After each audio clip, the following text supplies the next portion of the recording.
be who more identified one more ebe many Moses Hospital. Na anope woni wo mo eni enkomo wo mo daroma wo bejo so na wo mo atimi aboa wo ye na mayenko ye adwuma yimra esanse aban e promise ye in the 2025 budget say e-levy no wo mo ebeyi e de free ho the emissions levy ni nyina no ebeko plus many more others the government suggested say wo mo ebe repeal the respective laws and act are establishing those levies. And finally, the conclusion no enya about Parliament a repeal is running in a dedicated the electronic transaction levy. One more etime abolish it. Maminko ahomaneso na mene the dean of the business school at the University of Cape Coast, Professor John Gachi meneno eni enkomo. Prof, if you can hear me, good morning and thanks so much for joining us. Good morning. Thank you for having me. Very well. I'm grateful you could join us this morning. But first off, I mean, this is the promise the government made to the Ghanaian people. Finally, those acts or laws establishing those particular levies has been repealed. Your take on this in the first place, and then we carry on from there. Okay. So there are many parts to this.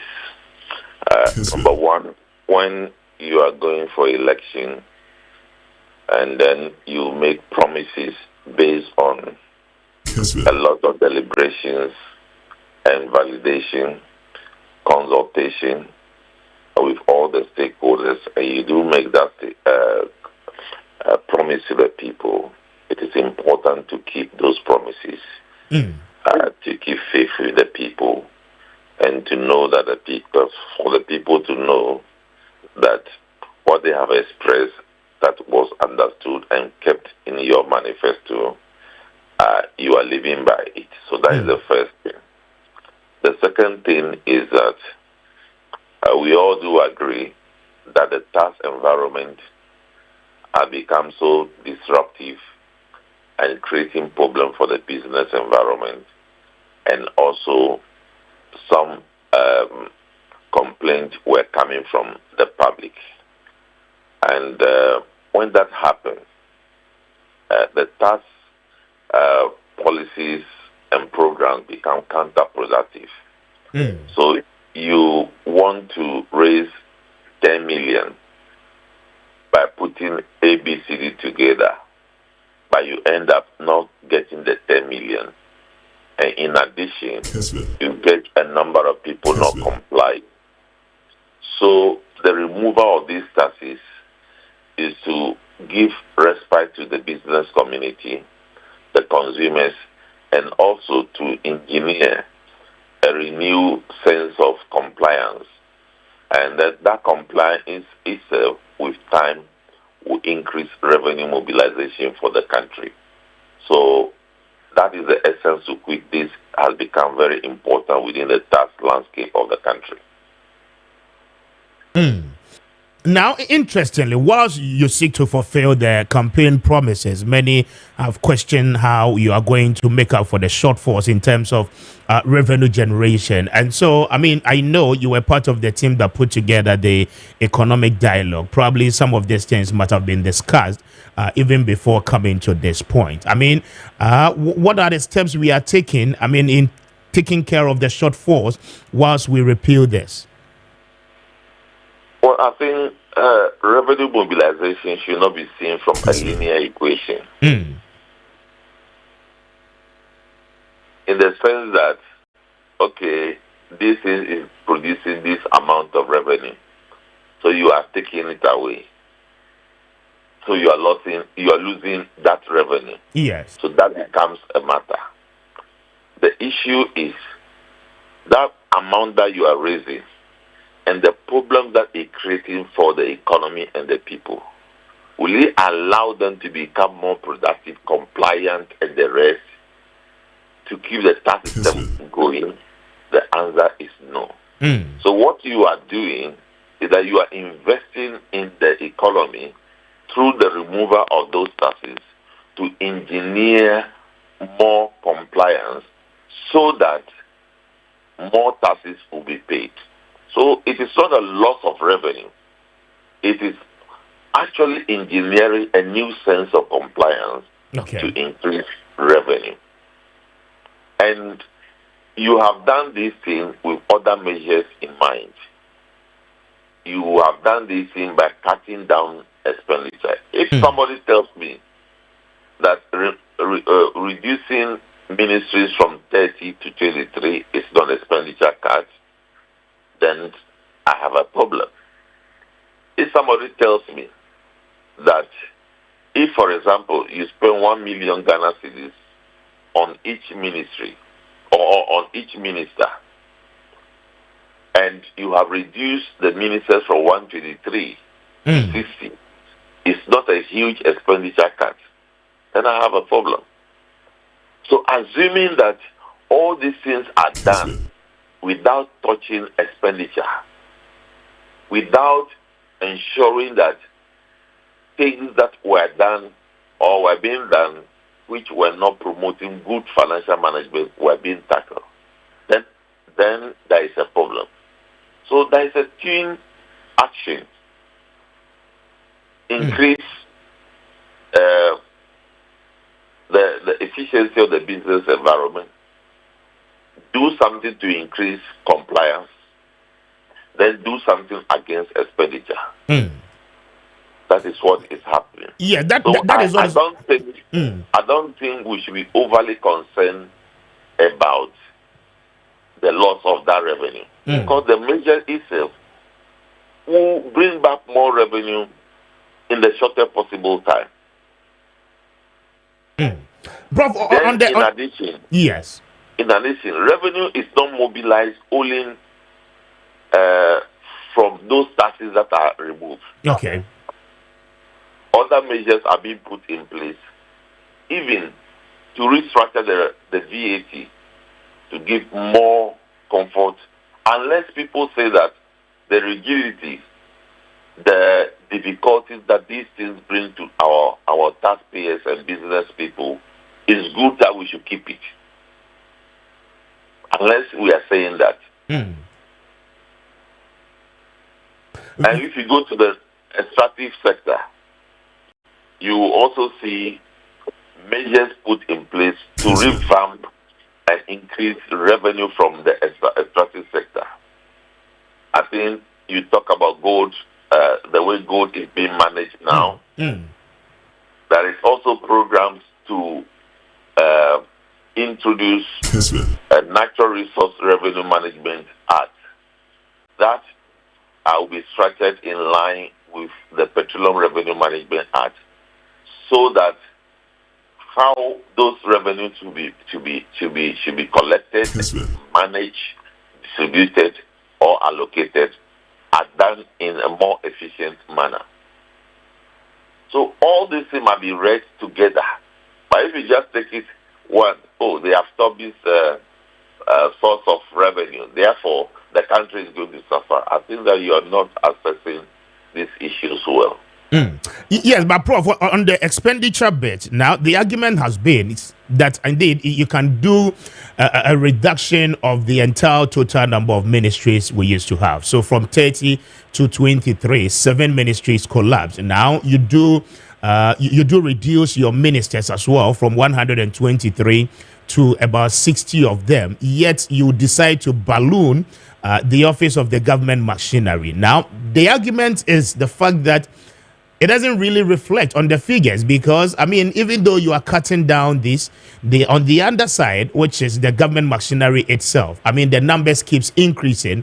And then even with allocation made to the office of the president, I mean, clearly expenditure has been increased from that of 2024 to 2025. And that is what the argument has been. So the real essence of cutting down expenditure is not really reflected. It's more or less like we've reduced the ministries and the ministers.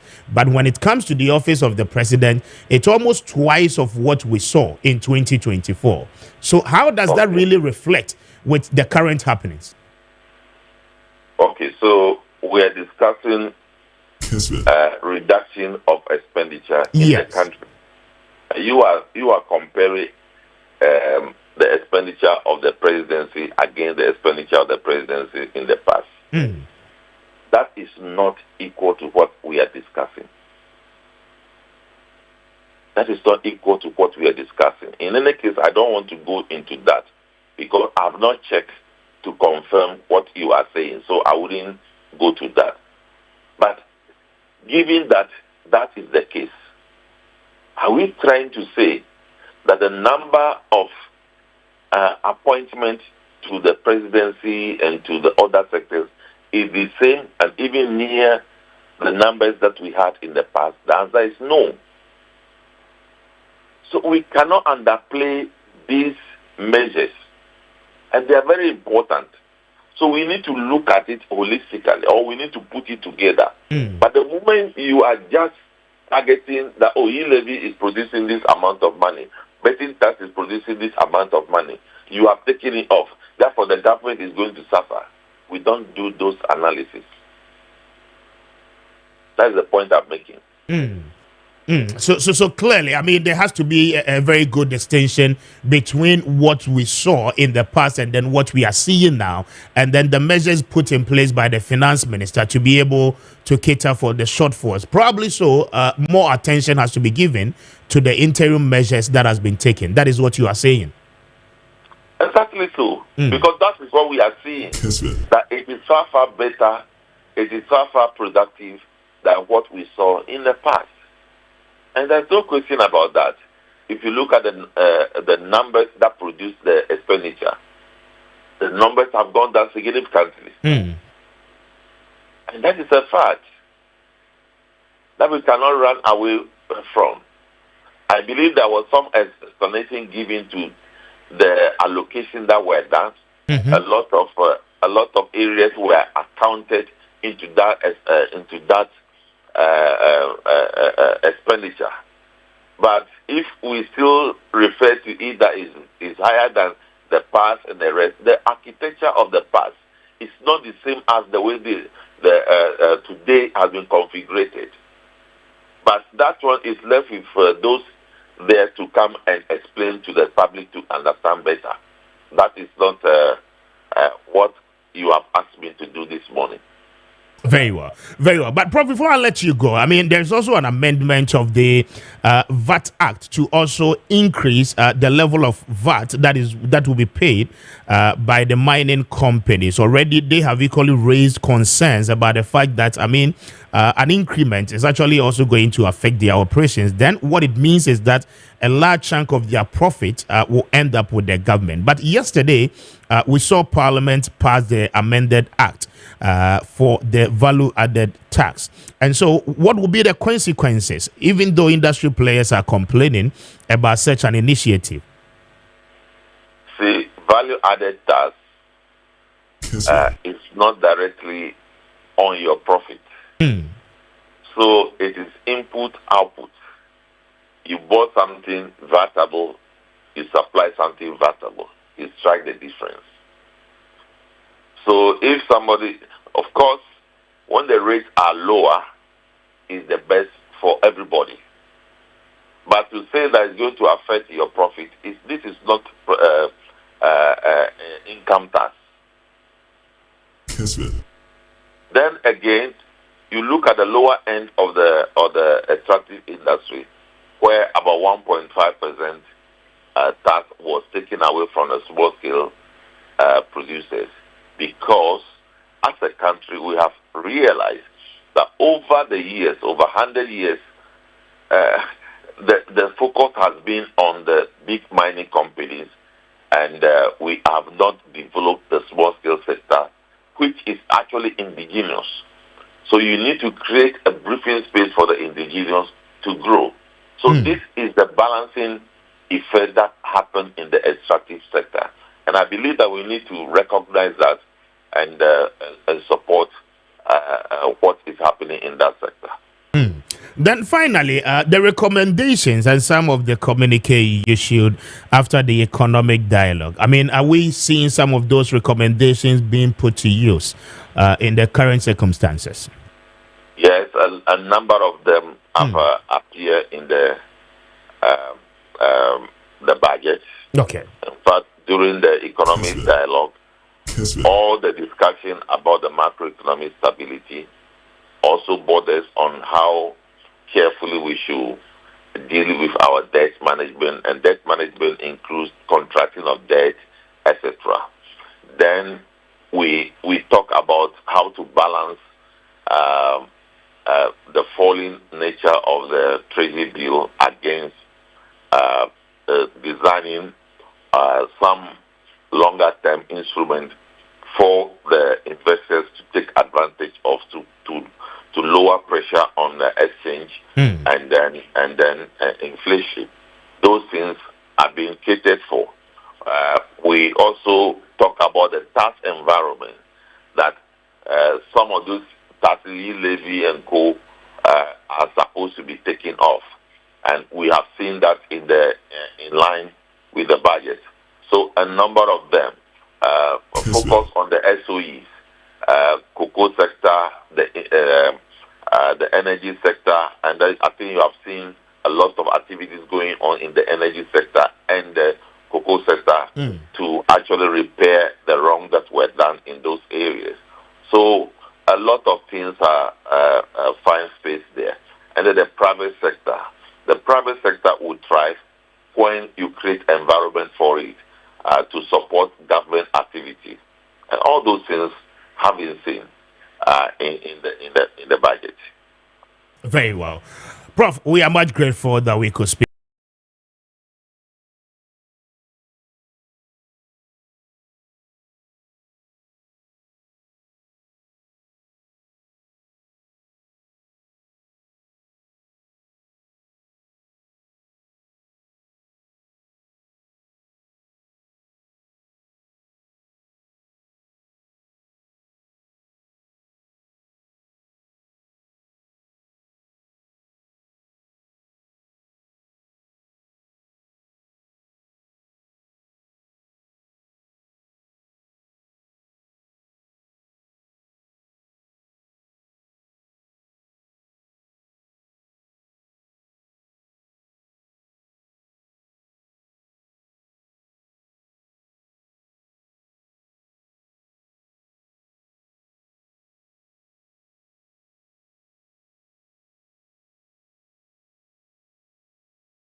Things raise a lot of questions, and as they cement some of the things we've been talking about around the performance of state-owned enterprise, and particularly the energy sector. Not sure ECG near dinner. So it's worrying to hear some of these. But yes, but Doc, how do we say containers are here? Containers are your names. I mean, yeah. There are processes within the port system. I mean, no person clear container crano. You would have to go through that processes. Even after say what you would duties new be and there are checkpoints as I say or container no a go through for inspection and sana a be leave the porter. Port. Again, we are made to understand the port authority is even able to track the final destinations of the containers. That, so to speak, what mobile baby are containers, no airland near the I mean, how do we get to this point?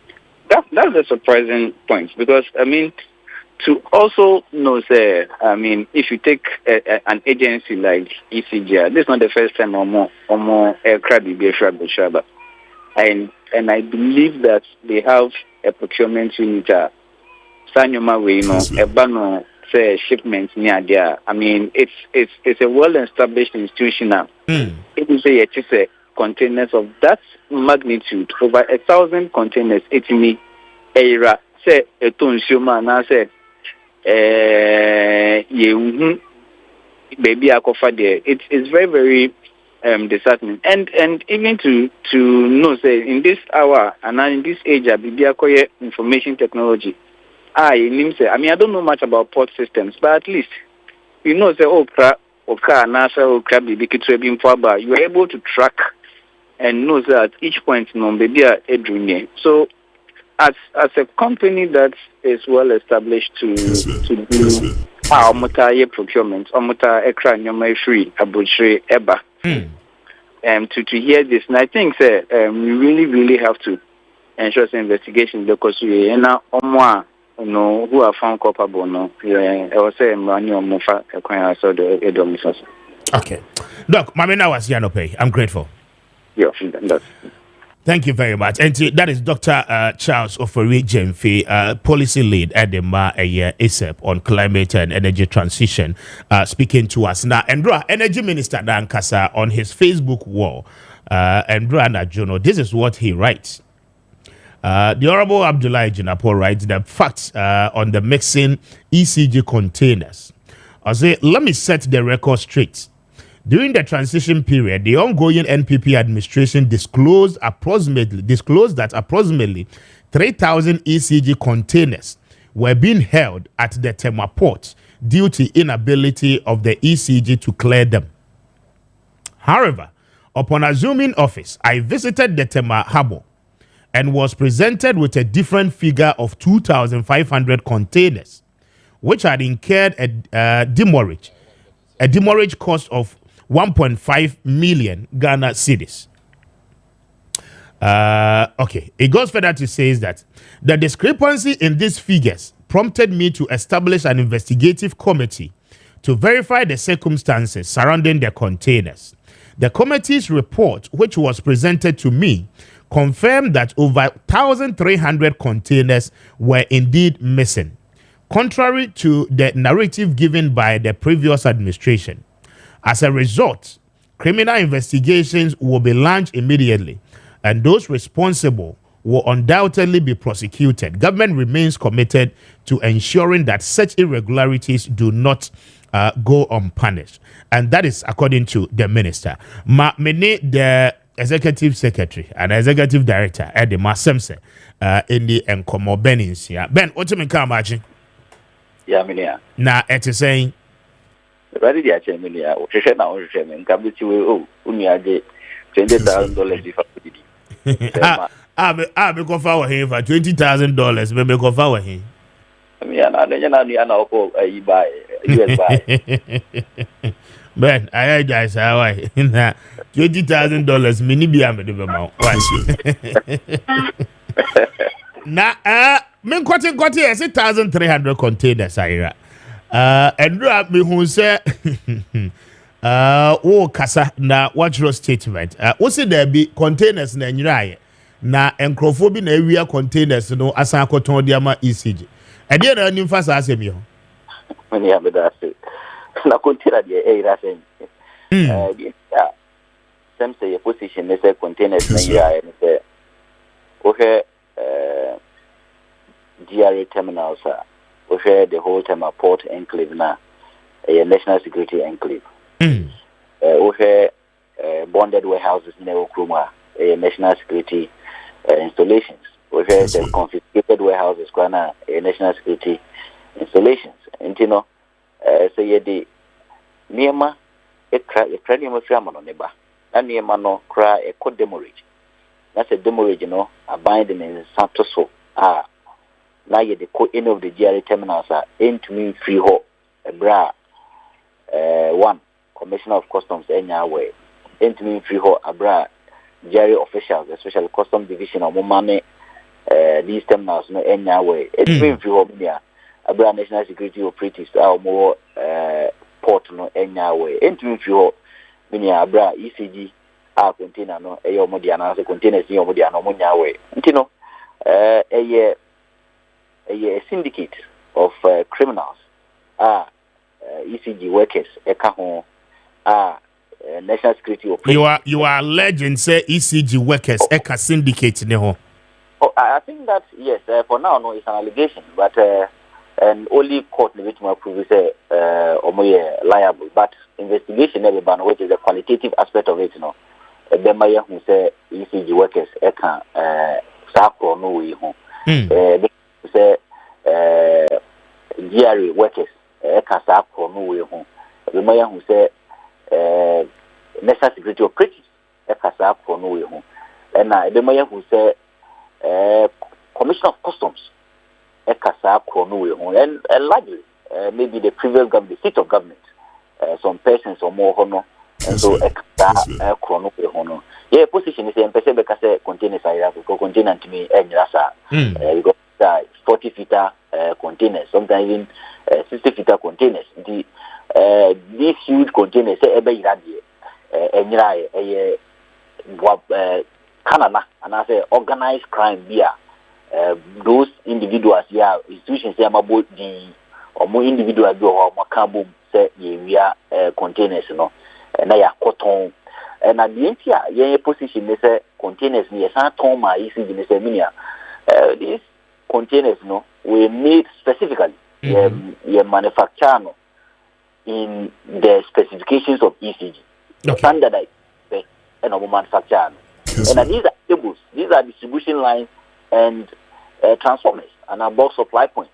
In this area, distribution lines and as transformers are, there are no private individuals. And now making using these huge numbers of containers and as a distribution lines apart from Netco, any ECG. Any private individual be an asset market now because of these huge transformers apart from ECG and Netco. Canada commodities free the venison ECG and GRA terminals and and you could see the data carefully, especially with respect to ECG liabilities and some of these goods and services. OSHA Auditor General reports of 2023, ECG goods and services a balloon year, meaning more than 35% in just 2022 and 2023. Because your cranium money banner is not it becomes part of our stock, it becomes part of our assets, and money increases. And when the assets were also increasing, now your liabilities is also increasing. So in 2021, for example, meaning your liabilities where ECG liabilities was around 23 billion Ghana cedis. But meaning 2024, within 3 years, the liabilities of ECG has jumped to 68 billion Ghana cedis. And it has jumped because assets, and assets we're not paying for these assets. You go with this guy with it and won't a credit. Credit becomes part of your liability. Almost said that import to me money buy. Many Commissioner of Customs, or many GRA officials, custom divisions at the terminals, national security operatives, and ECG operatives. And yes, I can a year near my Toma ECG my bay or my Ghana that and that is why ECG liabilities also. But we know a possible scenario, and I know that the investigation the Honorable Minister of Energy and Green Transition, so there was also investigation committee, and as all my investigation immediately. Started immediately. Ebema or more institutions here about the Nina, we be here or we will know them. Okay. But it looks like you know something, Yenny. I think that following the industry and also following the narration of the ministry, yes, from time now, clear evidence chronoposo. What kind of BBC here from the ministry? Ministry, HSA, the minister, the Facebook handle, HSA, in during the transition. You catch and say containers 3,000. Yes. When the handing over notes any BBR. Yes, 3,000. ordinary co na containers na 2,500. Minia. Between transition and handing over. And as between transition, the minister and the position as the minister, a call site store of the terminals, na 500 a free. And not throw Chrono on the board within the shortest possible time. And this particular 1,357 containers, Chrono started and this Chrono started as far back as 2022. I see. But you see, because the term of reference of this particular committee was auditing, and because of that auditing, a more who time containers free because they were doing stock taking of the containers. Into your moka your moon said no, the easy before catching and after the easy company 2,500 no, Yanko stock taking, Yanko stock taking no, ya san short 2,300 plus. But say ye come na ye proper investigation. Between so now between 2022 and 2025, in the last 3 years, the fact remains, Minister said during the transition and handing over, ye catch say containers 3,000. Now upon assumption of office, or one kasaba officer or koye inspection na containers per auditor omo ye 2,500. What it means is that between transition period, any figure when ye basic time or no call failed, echo who containers, I mean, there's a shortfall of 500 containers, yenim baby a war, right? Yes. Then the remaining 2,500 containers now, Minister and Kasakra say, well, mom, yeah, audit a kind in no. And the minister is telling us over 1,300 containers, as also every 2,500. That is the case, right? Yes. So what it means is that we are talking a little about, let's say, almost 1,200 or so. And as I say, if I'm right. Yes. I see. And akai ohonom no menu that when they will say you and it has been alleged information at some and say these containers were auctioned. Container na it is alleged said the containers were auctioned to who? It is alleged that these containers were auctioned to a private individual, and this private individual sold them back to ECG at about $300,000 per container. A black container na ECG import the containers were Nemane Gumuno Okostoa, bill of lading no. Nemane Gumuno cost Nibiano was around $1.5 million. But these containers were auctioned to a private individual at $300,000, and they resold these containers back to ECG at $3 million. And these allegations are all out, right?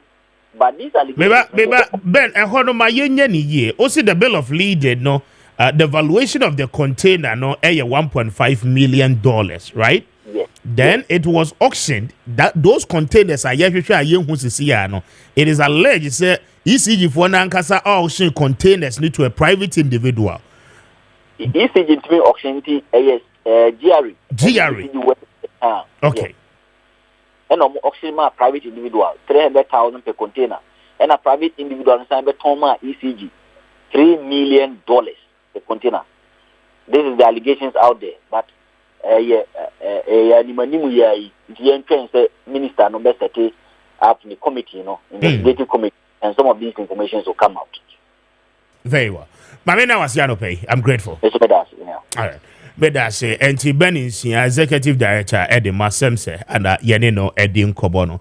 Now, interesting times ahead. But your numbers, 05505679229, 05505679229, 05505679229. And no any numbers are ye Juma anope. Ode wadwen chene ba yabeji na yaken kind in Eddie Amau. Now, interesting. And 12 minutes after 8, and Yama Beninsia, Ebobo Sunina, but your Mumfa post to know ento TV so na your fan to Facebook. Join ye, our Facebook na bra beshebi na having poor matching.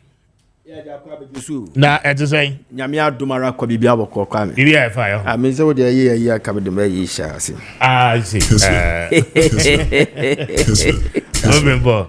That TV see. Ose. That see. When the minister and Beninsia Eka, the difference is a woman na ye di Hong Kong. I know we catch us a containers I 1,300 of them. Now en komboneba enti utie the Ben my explanation our day my ya just en kombono I was treating this wa womu guso a womu di. Say what it say GRA for no I say omo auction those containers. Edi ama private individual. We abra containers ni ECG for the ano. Or say it is alleged. One more ton container na nkasa value no. Na offer ba konto ho no ma.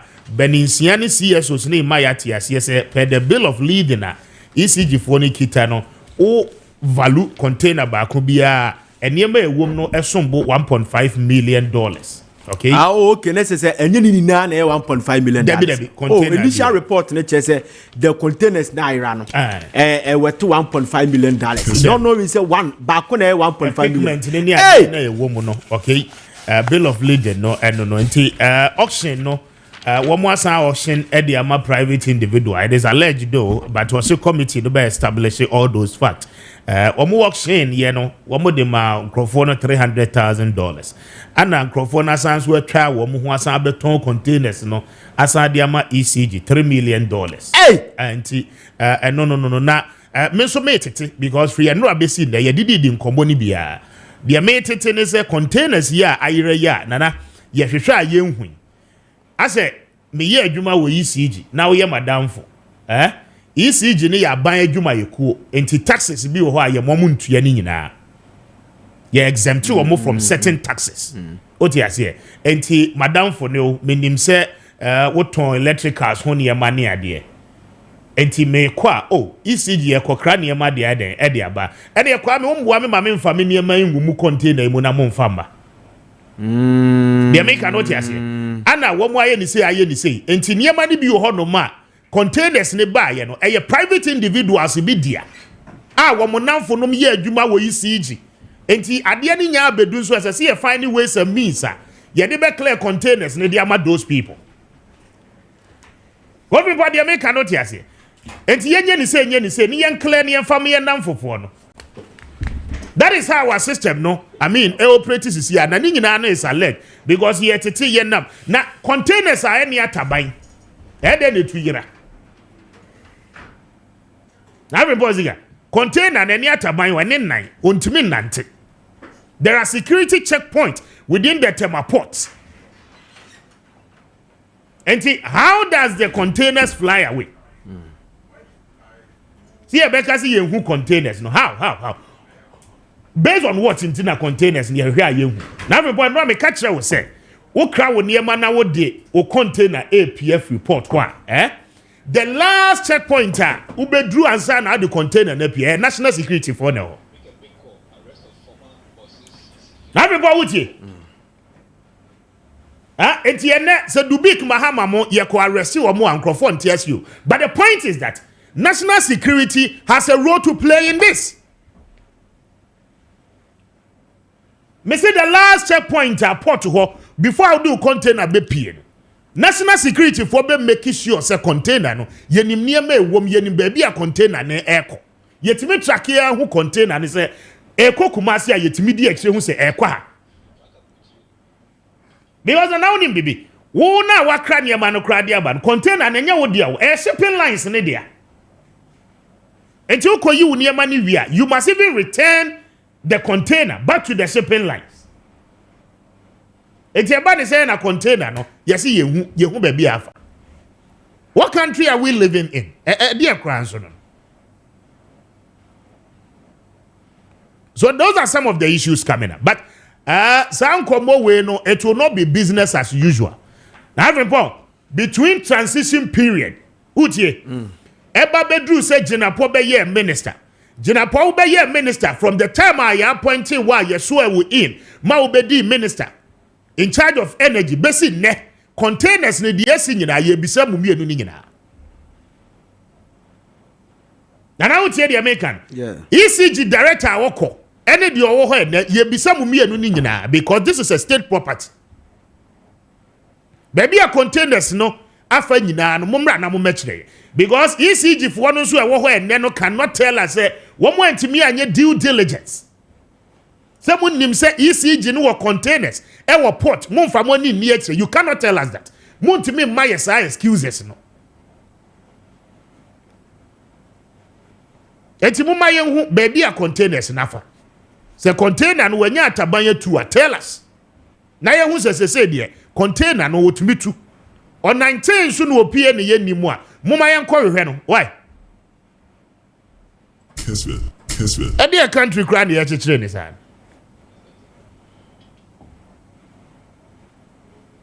Kwesi Edu what did I say? You already was Amenfi East in Russia Bedwani so be join here. Nicholas Abankwa he'll be joining us on the ticket of the NDC. He's also a member of parliament for the good people of Amenfi East in the Western region. Mamima Honorable Achi na Mima na Kwaba. Honorable Michael Edu Majin. Mejimo so anopay. Na empomo to say nyamiadom me ho ye pa. Oh, you're very young go now so papa nso.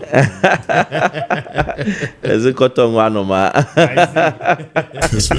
You be aboko there. Nyamiada romo de ache. Parliament to say. Parliament aboko. This say amwamoni tia say afina budget no. Appropriation. Okay. Anti committees ne the reports aba. Exactly. Aye pense mu of floor ne ahwe say ye be approve ya na say ya approve. Nti anhwe ekita ye be rise. Okay. Ti ama en ye nyina obi ani adaje eno akra ya mpontem and so me sure so the same thing and e be si nti egu so and the why there mo mpontem a watimi asori ntem aba ne de ma memo aba so why there na menim say adope ofori krom fo so hwe na wo mu tie wo na munim de makosi e de ne yaye say honorable Nicholas Amankwa o ye mi krom MP o I feast ana ehonsi yelusu ye enti anopay omo page bi o Facebook I say on friend Act City wasa okay me ko hwe ya omo di atoso say ene ye fire for fire battle El Clasico I'm say hey we feel cover everything the boko na the ekosi ye this ejebu apayodi say producer no nimu odi ana no akoye this but maybe who ye do na be born na day and was a connection was a connection oh boy Maakye. Let's speak our maintenance. So what no oh boy, Maakye, then bomb to say. Yamia do number Jose. Maybe aboko. Mo bomb homo so young men be near. Mote was a for the asante for him na ye. I think horrible. My mintio kakra so far. Ejuma amwaye about the budget and the committees in the reporter aba. My mintio kakra na afeyen to aso ni nkomo. Yeah, anopay mecha ofurukum for TM ne ni kwabe pie dia na ene wasama nyina na meka say ene parliament ye juma na your oversight responsibility over government business enti honorable minister for finance or the abino share estimates budget no yes eba beto ye nim enti budget nso de ba enya de ye kind of floor no eno na ye final budget ye wo full budget no composite one no ho no ma e wo say pense mu enti eno no eche omo de buy and omo de basa nso various ministries na ehase no ebe ba committee level okay no ma ba be chechim ti committee bi abekwa kwotena ase enti na wotwe ye atwam de committee adwuma nkwa na ekoso pense mu nti meme wo energy committee okay energy committee I see energy committee and the NC the ni ana me sawo me deputy ranking for youth and sports I see yeah nti ya hwe omo budget ni mawie aya recommendations to the floor of parliament ye hwe say appropriation ebu ana e was ye de ebi ka ho if you say to say we show youth and sports here and there were two ministries in our okay there were youth and sports ministry and there were youth development ministry so youth and sports ministry ni baby Kofi Adam aha okay baby akufo youth that so ka ho I'm friend youth and sports okay and you youth development into youth development na ye nua Pablo yes ministry no na ushema aya meka say omo ye sports journalist budget na ba for youth and sports na enya de anije wom anije ni mu kra because budget allocation no be 23 million okay. We compensation free ma the aka be 23 million 23 million so ka say even various stadia no wo ho dada eye esipon eye baba yara eye ohinijan no oye renovations amana ye standard krempo a ahwe scan be dey ebesa enti it means say sa afiwe no eye sports ye nhyɛ dey hu any significant improvement bia ewo ho ye ni omo share so ni ehu se omo sadia ayi bia ba se omo pese omo ye astroturfs kakra okay enti ade e bi so omo ne se ye wo youth sports centers bia ye guso a ye ho adwuma abandada ne sha se abebre bi was 75% ni ade a ye nwie okay enti ade na osika kakra no wa wusu se osika iso enti yenko ka bi ma na appropriation fa bi nka ho enti ade na kakra no unhwe na unwie de o dada no ansana watu aso into oni ya adwen enu nti ya recommendations for the floor okay say obey ni sa na ye hwe say this year ne de omo pa nti say next year ebedru no na budget no and I say be getting to the end of the year ebia na minister de bibia friend no supplementary budget aba no the aba be so energy so na sa sika yi omo we no yenim say games ahodo bebre be koso yes eno mo ne ye betuatua winning bonuses de ade nyina the woman say youth and sports omo budget no aya na GFA okay eka ehye omo ase but GFA budget different okay. GFA in fan budget emba enti GFA no de omo ye ne say omo ba because say GFA ye omo teams no mhwe say as and when say tournament bi ba ana omo raise budget okay say tournament ma ya unhu sikapudu e wo say wo ye dey wo yusu enti say tournament ba omo raise budget na minister omo the abre minister no the akọ cabinet okay na cabinet approve ya na finance e release sika na omo the aye enti eno ni different but ade a eye concern is say you say Ghana ha ye sika e sports move ya na akodi blasters enti ma other national teams no to say man team any youth no under 17 starlets no ni ade no na almost suffer enti ma ana lesser sports so unse na was sports bebre and some of the lesser sports and almost J Olympic medals crama you saying blasters no enti man suffer Into this is Adiana a year of concern and me share NDC manifesto ma no mo say anka omo be boa ama sports apeja but to share we na a woefully inadequate but the omo ye say omo chair ministry mu no ana omo this scanning na ko youth development scanning na ko scanning na enti oko youth development scale gu ho no e 300 million okay Ghana cedis. Yes. And only allocation I ama youth development. Okay. And as 300 million cedis no. Uko youth development also omo 3 agencies. Your National Youth Authority. I know ye agency on I say nka or ye regulator. Because I know your authority on its own. Okay. And your ward NEP, NEIP social mo. And your YE. Aha. Maybe a basin tell you. Yes. Until now the confusion alcohol ne say anka was say 300 million no e bi e call NEIP and I say why because I'm the implementing agencies yes but akodi NYE because NYE na dey sa adwuma wura na ye major headline policy for NDC any youth entrepreneur apprenticeship program no yes omo the best spearhead ana akodi enti ama confusion kakraba ana interestingly budget na buy no honorable ato forcing e dey say 2 major programs no and say 2 major programs when 300 million no ma chama no but 100 million ko ye adwuma ru na 200 million akọ apprenticeship program. Okay. Nti wo hwe budget ni ma composite budget ma bon say sa 300 million akwakodi NEIP ase akodi NEIP ase ana wo ba eye de ye de abre ye nan so akodi NYA. So that was where the confusion was, but ye question Pablo etumi a church ase. Okay. Say NYA and to say no nep no be your moden allocation bi anko ho ana allocation wo ho but I think say enye enough. Okay.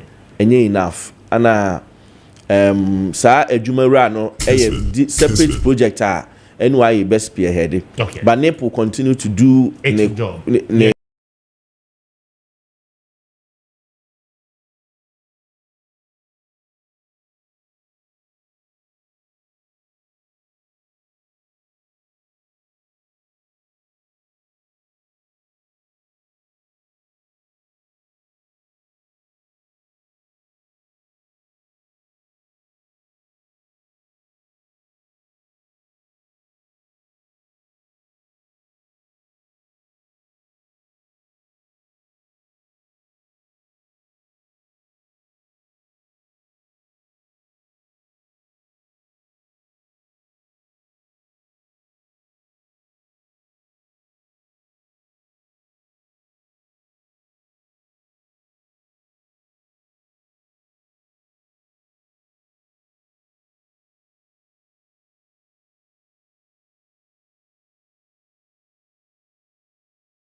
Brother. Andra, we left chamber. We do feel now almost 1:20 a.m. Okay. Ninyina say yes some Ghana. Now share Nija. Yeah, to forcing or the bar chamber now. Now say collectively no. Yes, yes, na. You pushing normal true. Imagine Ghana for train no. We pay. Speaker, I'm in chair. We're funny at TFO. I'm in chair. Me party paying for NDC Amayuku and the good people of Wasa Amenfi East. Me constituency. Me chair the constituency executive led by area chairman Atochi on a party phoning in the branch executive coordinators. Obibia. Na me chair asasira. Tetreto kwamu wasechi. Otosu miyenu. One atrankonyo nyina Wasa Amenfi yemahi. Speaker, so far budget my mic so far budget no yeguso we share aban no the whole policy ne buy no ya approve here speaker directly here the various what is it committees no as finance committees who him say about activities say we do almost 65% because of real estimates no any operation ni nyina no majority no fire ho na the America kakra amatoa so far no yebabo the various committee ni nyina aba so it can easy because as obi wa ha o 3 committees obi wɔ 4 me say me wɔ 3 committees. Okay. Committees to me share we share no say na security and intelligence ye share na defense and so ye share na o code here, but we have to adjust. Oh, 2 committees ni nyina so. Yeah, exactly. And finance committee ni so aba. Exactly. I see. Internet say adjust finance committee. So far 3 committees. Exactly. Finance committee weekend yentumi anko fie, metumi anko constituency. Na ye say ye ko share Ministry of Finance several units that comes under a committee near share omo no memo. Enti egusu asisi ano dodo na eba floor ema ye di hujuma. See the budget no fully ebe ye juma. Because after presentation of the budget on the floor by minister no na so wa enti egusu so far no Ghana fu ani age members of parliament dodo na ani age. The reason being that say who share aban iba Mr. Speaker, the American say His Excellency John Dramani Mahama aban make us say go down in our history say aban or sheba odiso because all share budget area to force in present here almost every item here is in line of the manifesto promise who share endra any JSM buy Mr. Speaker ordinary aban bia no bad this time now we shall memory and another down kwaku for the omudi jaya Mr. Speaker a car wo krom ha aho kire wo krom ha MPP among yoku na kasa jitum because Mr. Speaker omo ko IMF no introduce debt domestic debt exchange program no now it's admitted say omo say oman no Mr. Speaker in the history of Ghana emrewafo empayinfo picket on at the office of the Ministry of Finance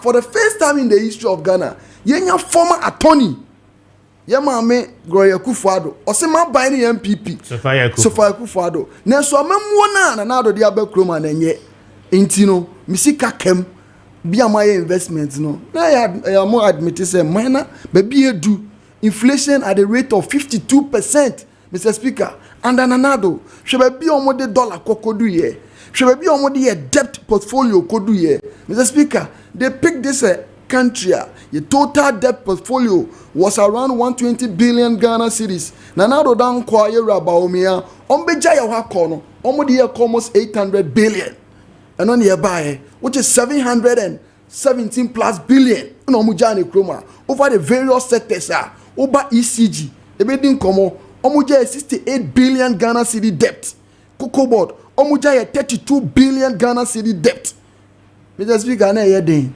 but here John Dramani Mahama o se budget no aban bia in na share no ko be se enye burden sharing enti ke be ne oman no e be che oha no si no Michelle say e-levy ye be ye fio and what you want more betting tax be ye fio make us ordinary Mr. Speaker ye the 2 billion Ghana cedis in a back system ma e be share amount for botom urim say who take care of the e-levy exactly it is 1.91 billion Ghana cedis almost 2 billion in eba na me bana miti onabo Kwame Appiah Kubi so ni no MPP ni mapa odini komo o se de yewura Mahama aye no ye fa amanyo som to nchen ye mbo na baso because prior to the approval of e-levy and normal course is the reason why omunya members for the first time in the history of this country omunya members of parliament omu fi aban ni mu omu call na do say no see tax waiver it goes even against the principle of taxation say your maame or tontos or di intosu gawa komadan or free am fees was a cropon or send sika onko ye adwuma ndi amobi aban nate ye nua ba honorable Adwoa Safua woso ono de emo brohu ni ba enti so nam kwanchen na so obi ototo kokko aban sa akwakoje ni e-levy ana ne yemahye no is the reason why she stood against that na yewura through Minister of Finance we ye few andra we are just waiting for president so be send it to na just say I take effect say sika no efi ho betting tax na the unique wo budget we ni say Mr. Speaker there was a question na Ghana wo hwe omo ye expert iwo kroma e ba ne economy unsem ni ade a na omunya answer to it. The answer only came the very day Ayera to forcing a present budget. Now unim sa question na unim answer no. Question here there. The question was say uyi e-levy, uyi betting tax. Obaye den e na gabo na ebe ba ho no. What me afele gabo no. Because unim see a budget na mpo, a budget Ghana's budget has always been on a deficit financing. And you spend almost 291 billion Ghana cedis. Who share e-levy ni betting tax na it's giving you almost 2.23 billion a year cedis. In 2 years says with 2 billion a few. Obey then when you 2 billion bishim. I quite remember Yera Fenya Markins on the floor of Parliament or say you're to forcing. Munja you should stop what you want to do because someone taking this taxes a tax handle na Ghana and what you ha mobile then amonya and you're to forcing. Fantastic minister. Obey no say Mr. Speaker on says and Kenya no cry and ka tax returns. Kayente ya to cry na hon komono and kosa but NDC ba ya hye normal.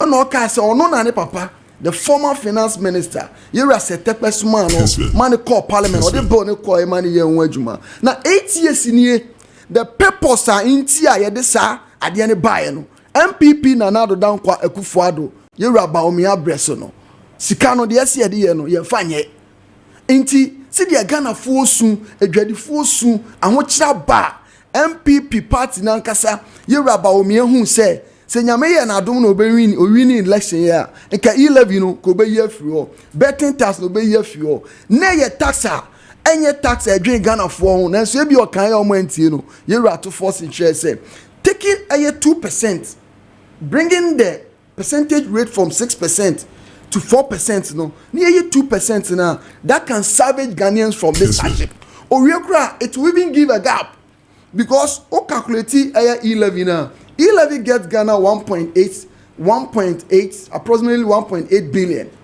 Now we share what is it betting tax now? Am I 800 million Ghana cedis? So when you sum up the two now, 2% nuclear is giving us 3 billion. You get a space and until now buying yaba. You see a fee, you real budget no. The month of April, yaba kuye ni muno. Yenu ya no ma omu kosku abosume so omu bu omu sa. Sebi na ye den no ye beche pad ediamomo. Okay. Mr. Speaker, there be man who say. Mr. Speaker, me tell you. Na me ba na me TS form. Me no start na o wie no sa e mane. No ka say o hwe budget ya approve ya. Yes, appropriation. No wa. Sebi. The allocated fund to the ministry na beso no. It has never happened in the history of Ghana. But ministry ya mode Kofi Adams ko say ho de ni so. And then I make us say no ka say Oma project is somewhere astrotef near there. Oko astrotefa GMPC omo fund bi. And a basa it will not fall within the budget omo present amount. O share a Ghana gas omo fund bi. It will not fall within that budget no omo fund the amount. Coastal development, what is it bet and those nearby no. Yeah, I mean fees it was funded through is it Coastal Development they brought something. As authority and more good now. What's it? The Middle Belt Authority, the Coastal Development Belt. I mean, so authorities me and sending in no more good. Mobile more collapse. I don't know maybe I don't see Mr. Speaker. And come on in here. And so if GMPC is going to fund an astrotefa, it will not count under Kofi Adams a budget.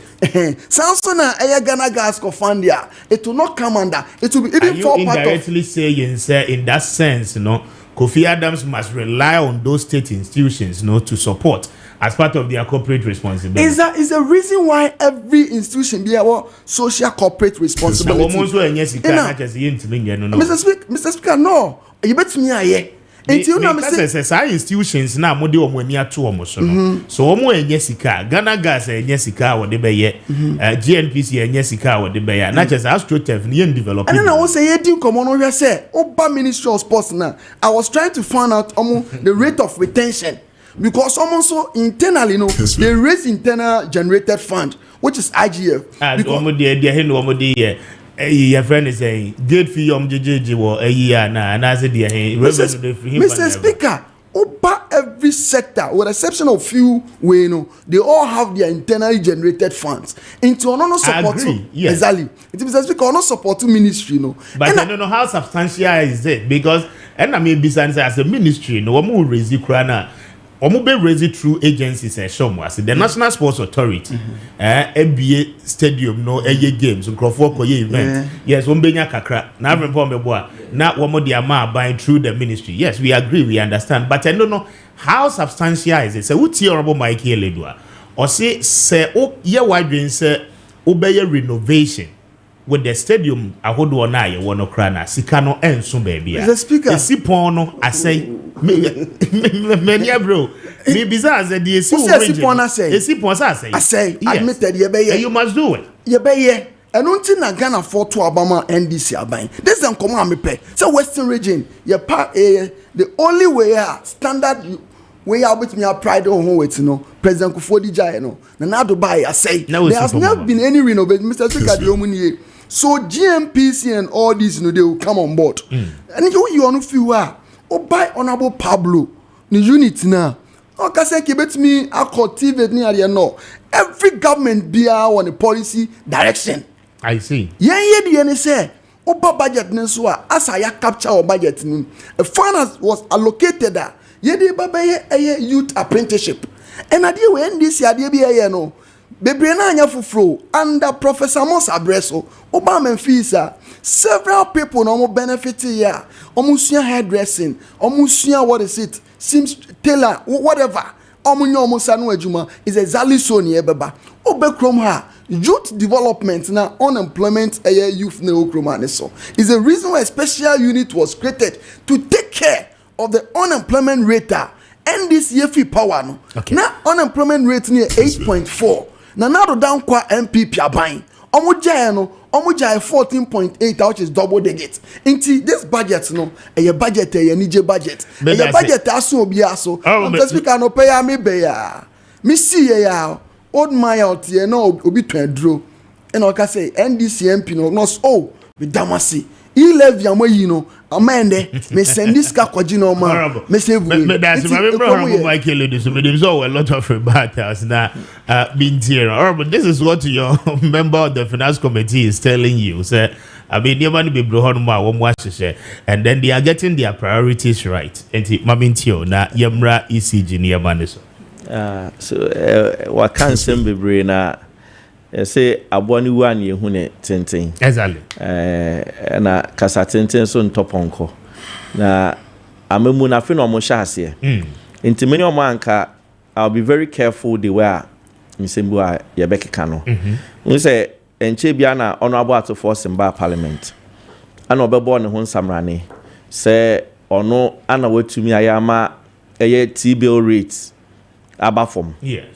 And then the same T-bill rate no so about 15%. And I'm no kasa could say. On we 56 days auction, 1.6 billion. On we only 27%. 27%. Last week was the last week. Nobody wants some new. Amemu no so oba foforo now kasa wo the campaign propaganda now wo the campaign no. Ebe expose you because reality no any the same as campaign propaganda. Okay. In 2017, yenu anu mu free so ayana metina ye jaka the kwentia leader of the minority honorable Afenyo Maakye eba parliament obeka say budget ni full of lamentations say I say omu charge and he say 2017, I'm free power. I'm free power sector because I want to be an energy committee member. Okay. Me a member. Omuja a debt, a car, $2.5 billion and the total energy sector. Out of that $2.5 billion, no, $2.1 billion a ECG power sector. Eka agencies na yanda energy no omu car meka ho bust a car omujato ho audited accounts me free among Google oko boss website all the audited accounts from 2014 omo uploading ni nyina be 2023 2024 de beba at Matissa or Moy Kra on be uploaded. Audited accounts are a year 2016-2017 audited accounts on Modija bust. Now almost the car $512 million. A car mujagu or bust. Liabilities no say your debt no liabilities. Liabilities say a car e bi o ha won say your ongoing utua utumi tua bi ni ade. Na liabilities e be $1.2 billion.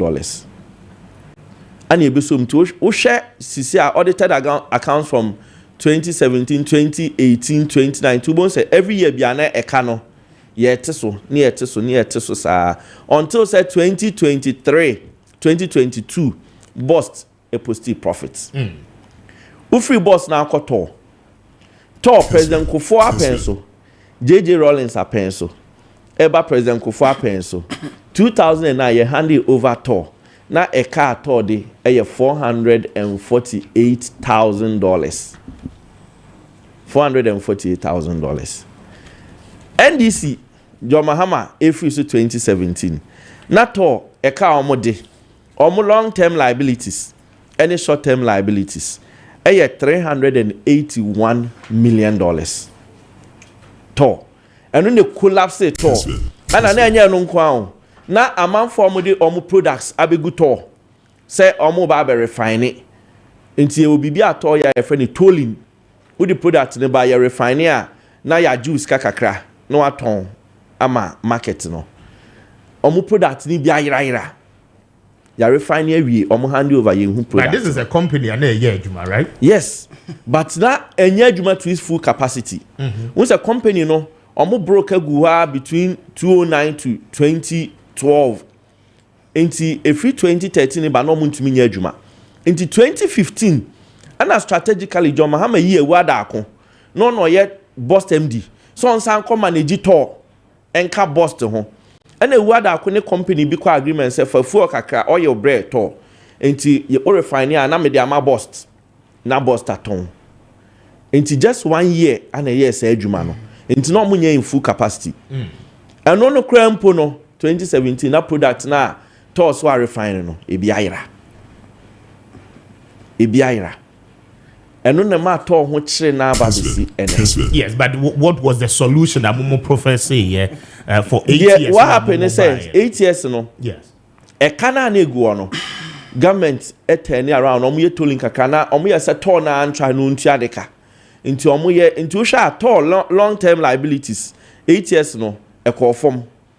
But short term liabilities to say insurance payments any salaries ni ade no anana e wosoro no anana accrue or store working during 8 no mo ye tolling no but na capacity ni nti said ye ayede etie no from Kufuor time no capacity ni ndru sa biem na capacity ni ndru sa biem but ni na aka say eka na amene Tor no say na sa aka ni ho a anka omo ho be hen ha omo cause oil industry no the moment eka wo ho no e ma wo bre to come back cause obi anji wundi nipa ni nim so the product ne crab and ha na ayira enti aban kra eka say oboa na obi akọ partnership no for product mrewa Kufuor nom na ye ne Nigeria for e wa agreement ana omo de oil ebreye e ma ye refine ni aton ni atuaka eduru ba bi sa aka ni nti Nigeria for some fa mabiem omo so omo fa mabiem ni nyina aka omo Tor ho kire do mami nkoti se cocoa board 2017 NDC ba be free so omuja cocoa board eka cocoa board for first board minutes me kwa me send minutes na mamo first board minutes board meet na omo ye minutes ewum like eka omuja no $1.7 billion cocoa board $1.7 billion eka na omuja o saka no na road contracts IPCs unze kasa IPCs achese kwan ya ye ana ya prepare certificate diaba enti IPCs ana ye ready no eka ho ana omo debt bi omo fra no Bank of Ghana 10-year loan omo kwaje ebosia wo Bank of Ghana de omo ye aso omo finance na ye beto aba wie ye na omo ye na omo ko restructure ye ana omo strike a 10 years deal say bosia ne betua in 10 years but within the 10 years and who interest no bosani about $400 million and who interest in every year be was a cocoa body to ya until for the last 8 years na year service apart from normal raise cocoa bills be $600 million and also was a MPP abayin to ya okay kamboma 1.7 billion and no we year no free wa na roads na almost hand over so more crep 1 crep 2 cocoa road improvement project crep 1 no roads on handy over amaye no and also can call about 5.7 billion cedis but I know there's some year audit audit yes and I'm say all the construction no of the cocoa omo ye audit no mo pause but omo we audit no roads no continue enti na IPCs na ye beto ye no under Mahama motoa they continued contractors bebree eto aso IPCs na ye beto ye no yes incredible semra boy dey no wo mo anye ehefa asenkregwa to semra boy wo mo anye enu de minimum you said ekwan ni bebree omo ye Christian Kwanta edi kwako wuramu a who say cocoa road project adoso tolompan mumu ekwan ni bebree adoso but the make question say crepwano apart from IPCs almost $700 million omu jaya yetuaka no na ebi ye ongoing no so na ho IPCs about to 5.7 billion so tuaka quite interestingly we share between 2014 to 2017 cocoa board achieved price of $3,000 on the world market published say no ni ska omunya finance minister dey na yi ba ye no ne we say ne budget ne ba ye no we share budget nim cocoa prices I will now see for mama me see from cocoa prices are omu achieve between 2017 to 2019 the highest omu na $2,400 omu ko former $2,800 intene oba na be kase ana obi ajaka miwa wokọ no wajaka buburo ana obi asoso ho amanage sa no aba beto anye dede ye free so economy ni grew at 5.7%. So economy ni na enya anke grew at 5.7. Wona wo say wona ode at the power no. We projections say economy ni be grow from now to 2026. We say be grow at 4%. Now so be the free 5.7 now we say it grew at 4.7 na a growth. Enya shrink. A declining. Nti mo budget ni promote na se no directors na egu finance ministry ni sure almost say no ye hwe budget to economy no e be shrink e be decline. I see. Enti mama omo bo mo safo hene enti na ye mu bi ye ko ba bia ya meka say I am very measured say me criticize on budget no because emre ana be kire de e wo say ye ka efa amamu no ho na sisi a wo sha ase wu betu American afena betu American ye can on your marks get set no asha say o jubilate to say American dey me hwe the way me dey me na team from here ye bo prime na me di first okay ko American we ni hwe so be di first me da say ma me kind messages dey dia aba me ba na from pons so na metie ne kakra but we be show to Ghanaians that he is the absolute and he's absolutely charismatic leader. Look at how he talked to the victims of the fire at Edum Kumasi. God bless Dr. Bawumia. Kwame Success. You send this one from Achima Trebum and Audiway every year by and Beda say, well, since last year, Zoom Lion have not paid the workers. What is really happening? The government must come to our aid. Mr. Speaker, good morning. I'm very sad about the missing ECG containers. If politicians do not take care in this country, we will greet them with enemies. Thank you. One for within and Kahon. This one says that the man have not done anything beneficial for Wasa Amenfi East for the past 5 years. Ask Nicholas Amankwa what he's really doing for his people. Thank you. Mr. Speaker, please, you are Aqua. Okay. Please greet the Honorable Nico for me. God bless him and his good work. What the way Eddie about? Then Sushenso, right? Is within our constituency until honor the free buyer. God bless you, Mr. Speaker, and your team. Thank you. God bless you too for joining us. And okay. We say good morning, Mr. Speaker. Please let the Honorable Nicholas Amankwa know that the good people of Amenfi East are suffering from doomsday he should stop bragging on the television and speak to his people to solve the doomsday situation. Professor Asante Edwefri Wase Krupon Ana Ede Abba. Prof Yeda say Wase Krupon doomsday kumbo and their baby out. May I find out whether Homeboy is still in a campaign mood? This is the time to do action and not to talk more. Thank you for a message. We say there is no need for us to vote for anyone as a leader in this country, Kwame. And why do I say so? It is always the case that they always want to play politics with us. Kwanzaa, sensing that one from Takrade. Kwanzaa, thank you. I'm Francis Duwefri. I'm in Fee Central. But I'll say, please, Speaker, what is going on in this country? If it is true that the containers have really been stolen, then Muhammad Dubik must be arrested and answer some questions. How come these large numbers can get missing? Thank you. Teacher Kujo, sensing this one. President Mahama is being advised wrongly, and if the government continues with the sacking that he has started, then definitely he is going to collapse this country. Thank you for a message. Mamimra now from Post. We say, Speaker, good morning. I'm listening to you from Crowfrom, and the MP when they were in power. What was the campaign message? What did they do for this country? And what the NDC is doing now is to keep to their promises. The MP must give us a break. You sent in that one. Benyesika, right? Achimwenchi and Audio Free Ede Abba. Benyesika, thank you for a message. Government Boma Mintio Kakra na membra Nicholas so na Mintino on the ECG containers no na yemkoyenim. Yes, Kwame, yes, Peter Oha, Paul and Kenya. I say, Kamijano, Madam Mammy Kofo, but you see, Kwame, Ubi Obeka chose Honorable Nicholas Amankwa, when you be on the constituency and you're credit. A Friday be indicators. One of the indicators, they say, Kwame, Metihana me host to morning show. What Jan and Nemu bought over 50 projects and on your off head. 50 projects. Basically, no be anti disputed that. And that the message is saying, no doors. But antiso be beka say, Okaswa bibi omumuni. Okaswa batonye. The American watcher say. And one of the indicators also say, Kwame, yasa retaining. Yeah. So they be changed. So on your share, I don't think say and kibia or best retaining. So honorable. As for this one, they met me and imaginable the amount. You have really done well, and they continue in that way. Kwame, yes, Kituebi, what kind Bible?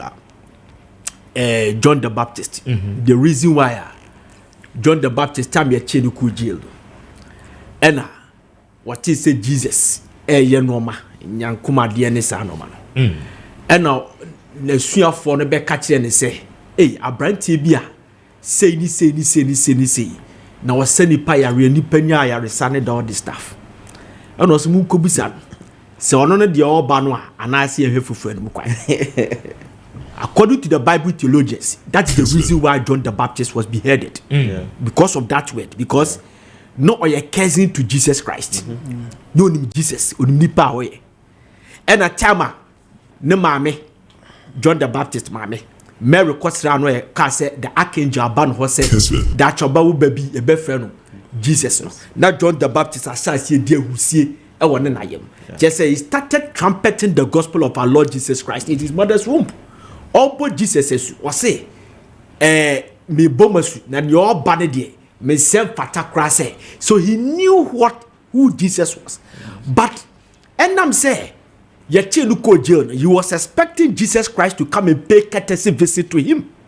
And Jesus Ama, because when did Jesus want dance here? And Jesus Ama son, he was disappointed. You understand? So he wanted to destroy things now or say the mandate of God, to block the mandate of God. Now conform doubt to Jesus. Honorable Edu, Wanyemibi. Kwame Wanyemibi. Yes. Honorable Edu. Make I say, na o status wujina na mu kumase bibi na be papa me na say papa we na be jina mayo was na kura kitwa we do betimi ayem because your constituency near elite constituency hona ke university. Look at lecturers, professors. Na kura kitwa we na ba be MP na say papa betimi ayenya abotre Kwame debi ete ha mebudi no ho adase beboa every day be ka no ho asem be de ni twampo Kwame kakra oba 3 months ya wa be Kwame o ma me sense fom Kessben me di ni ho adanse we di obesra me wanye se Jesus ne John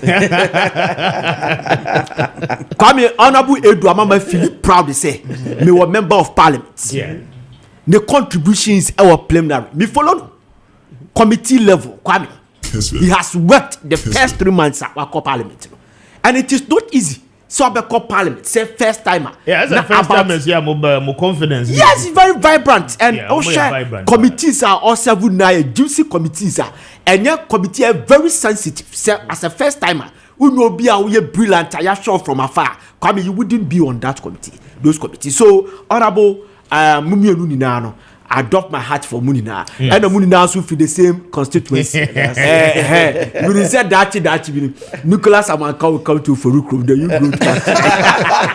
I'm a feast forever. And watch your watch your I see. Yeah, Kwame. Yes, it will be justified. Yes, Honorable Nicholas Kasana, Honorable Iso Kasano. Me pick a DBD frame. 2 things: the e-levy and the Black Stars. You say dominance and the budget. Kwame,